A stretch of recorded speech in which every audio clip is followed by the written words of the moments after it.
Welcome back to our show. The new South Florida congressional seat in District 26 is attracting both familiar faces and newcomers among Democrats. They're vying for a chance to take on Republican Congressman David Rivera, who is seeking re-election in the new district.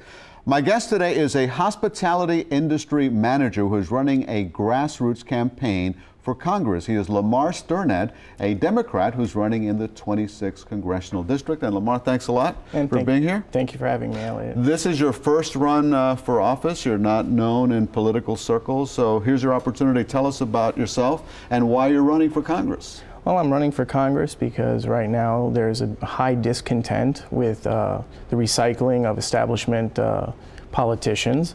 I want to help my community, and I want to help the Democratic Party regain this seat. Tell me about your background.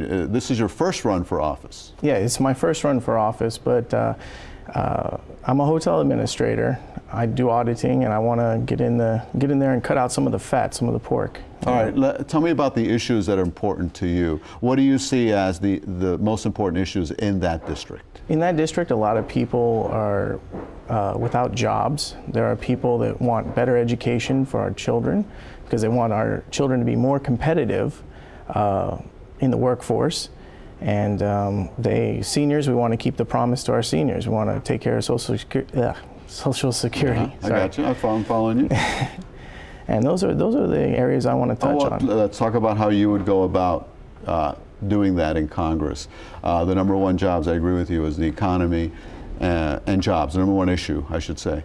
What would you do in order to spur the economy and bring more jobs to the district? I think we need to focus on infrastructure, upgrading our infrastructure, going along with what our president has in line right now. The American Jobs Act. I'm behind the president. I would love for nothing more than to be able to serve in Congress behind Barack Obama as our president in the next 4. And what about the job that David Rivera is doing right now in that district? Well, I think it would be pretty pretentious or arrogant of me to start going after David Rivera's jugular like one of the other candidates, Joe Garcia, is doing. He's mudslinging, and I want to get through the primary, and then we'll tackle David when we get to that point. Right now, I see the problem with Joe Garcia is he's a 3-time loser. He hasn't won anything. 1, 2, 3, you're out. But in his case, I think he thinks 1, 2, 3, he's in. And we haven't even got to the primary yet, and I want to get out. I want to meet all my constituents. I want to know, what their issues are, and I want to go from there. All right. Well, Joe Garcia is not the only Democrat in the race besides yourself. Gloria Romero Roses, who is a condo administrator and a businesswoman who graduated from FIU, is very involved in the FIU alumni groups. She's also running. Have you been able to look at her platform and tell us, differentiate where you stand compared to where she stands? Well, where she stands, we haven't heard much from her since the article in the Herald about union busting in the SEIU. So not really familiar with her in those terms, but my team is looking into all the avenues and looking into all the other candidates and seeing what we can do. Okay, you mentioned education. What could you do in order to better the situation with education? You were here earlier when we did the segment on the FCAT. What's your position on that? The position on the FCAT, I think we should get rid of it. I think it's a huge waste of money. I think what we need to put that money back into is resources for our schools to better the quality of education. I think we need to take a look at teacher pay. I mean, here in America, we value education, and then we turn around and we devalue it at the same time. We say we want people to have a great education because that's the foundation, but then we give so little back to education. Okay, you talked about some other issues that you think are important. What are those? I'd like to see some more environmental technology, things that we can actually produce here in America and not outsource. I think going greener is going to be healthier for the planet and healthier for our community, and it's going to create jobs.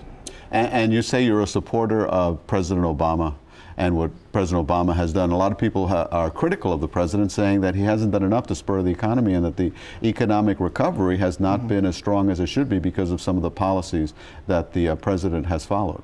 Well, I think that we also have to remember what he was left with. And, in one term, I think that would be absurd to assume that he could accomplish everything in one term. I think we need to put him back in office, let him finish what he started, and you know, history is always the judge. Now, you also mentioned Social Security. A lot of people are concerned about the solvency of Social Security. Would you consider raising the cap on the Social Security taxes, try to bring in more money, or other remedies to try to make Social Security more solvent? Yeah, changing the cap would be a good start. I also think that, you know, people are living longer, so maybe we should raise the age at which one can retire. I mean, we're living longer. We're able to produce stuff for a longer amount of time than, let's say, you know, when people were retiring a lot earlier. I think that if we do that and we raise the cap, then yeah, we can make it solve.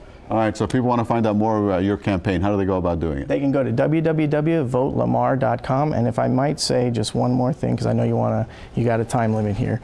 I'm looking to serve, and right now I think Joe Garcia is looking for a job. Lamar Sternad, thank you very much. You heard the website right there, running for Congress in the 26th Congressional District. Thanks for joining us this morning. Thank you, Elaine.